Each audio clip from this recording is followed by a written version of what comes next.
గురువు రక్తం ఎంత దూరం పరిగెడుతుందో ఆ రక్తం వందనీయం. వారు చెడ్డవారు కావచ్చు, విజ్ఞావిహీనులు కావచ్చు. మా గురువు యొక్క సంతతి ఎట్లే ఉండేవారు. ఎచ్చెళ్ళమ్మ గారు వారిని ఎంతో గౌరవించేది. రమణ మహర్షికి రక్త సంబంధీకులే తప్ప గర్భ సంబంధీకులు లేరు. ఆయన అంటాడు, వీరంతా నావారేరా. మేము మొదట్లో వారి అన్నగారి తమ్ముడు గారి పిల్లలకి మాత్రమే గురు సంతతిని భావించి పెట్టేవారు. భగవన్, ఇప్పుడు మీకు తృప్తేనా? మా ఇళ్లలో కార్యక్రమమైంది, మీ పరివారం అందరికీ కుశలము చేశాము, మీకు తృప్తి కదా అని. నా పరివారం అందరూ తృప్తిగా తిన్నారా అన్నాడు ఆయన. పెట్టేశాను భగవన్ అన్నాను నేను. నువ్వు అబద్ధాలు ఆడడం ఎప్పటి నుంచి నేర్చుకున్నావయ్యా అన్నాడు. నాకు ఆవేశం వచ్చింది, ఆగ్రహం వచ్చింది. నేనెట్లా అబద్ధం ఆడుతాను? వారందరినీ పిలిచి అడగండి. ఓహో, పిలవనా? పిలవండి. ఆయన ఒక్క క్షణం ఊపిరి పీల్చాడు. ఇటువైపు తిరిగాడు. పైనుంచి కోతులు, క్రింద నుంచి పాములు, ప్రక్క నుంచి పక్షులు, వృక్షములు వంగి నా వైపు చూశాయి. ఆయన చిరునవ్వు నవ్వాడు. వీరందరికీ పెట్టావయ్యా? స్వామి, అవునాయన, వీరు నా సంతతే. అప్పుడు తెలిసింది ఆయన వసుదైక కుటుంబీకుడని. వెంటనే నా కమండలంలో ఉన్న జలాన్ని తీశాను, అందులో తులసి పత్రం వేశాను.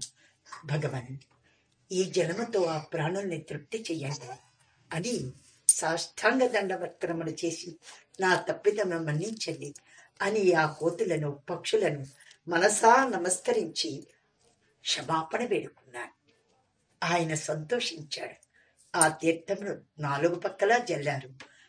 వారు తృప్తితో గెంతుకుంటూ ఎక్కడ వారక్కడికి వెళ్ళిపోయారు. అందులో ఒక్క రామచిలుక ఉంది. అది మాట్లాడే ప్రయత్నం చేస్తోంది. భగవాన్ కళ్ళతో సౌంజ్య చేస్తున్నాడు. నేను ఆశ్చర్యంగా చూస్తున్నాను. ఏం లేదయ్యా, ఇంటి దగ్గర తన భార్య ఒక వృద్ధమాత ఎగిరి రాలేక ఉన్నాయంట. వారికి ఏమిస్తావో అని అడుగుతోంది. ఆశ్చర్యపోయాను. భగవానికి ఇంత కరుణ అని. ఆ ప్రక్కనే ఆయన కోసం తెచ్చిన అరటిపళ్ళు ఉన్నాయి. అవి చేతిలో పెట్టాను.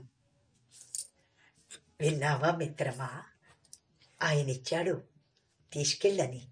పాపం, చిన్న చిలుక అంత పండు ఎలా పట్టుకెళ్తుంది? నాయనా, ఇది అది పట్టుకెళ్ళలేదంట. సరే, ఆమెను ఎగరమనండి, నేను వెంట వెళ్తాను అనే ఆ పండుని తీసుకెళ్ళి అక్కడే ఉన్న ఆ చెట్టు దగ్గర ఆమె గూటి దగ్గరికి వెళ్ళాను. నిజమే, ఒక రెక్క తెగిపోయి రక్తం కారుతూ ఒక పక్షి ఉంది. మరొక పక్షికి రెక్కలు రాలేదు. ఓ, భగవన్ ఎంత గ్రహించారో! ఆశ్చర్యపోయాను. పండు తొక్కలు తీశాను, దాన్ని ముద్దగా చేశాను, ఒక ఆకులో పెట్టి గూటి దగ్గర పెట్టాను.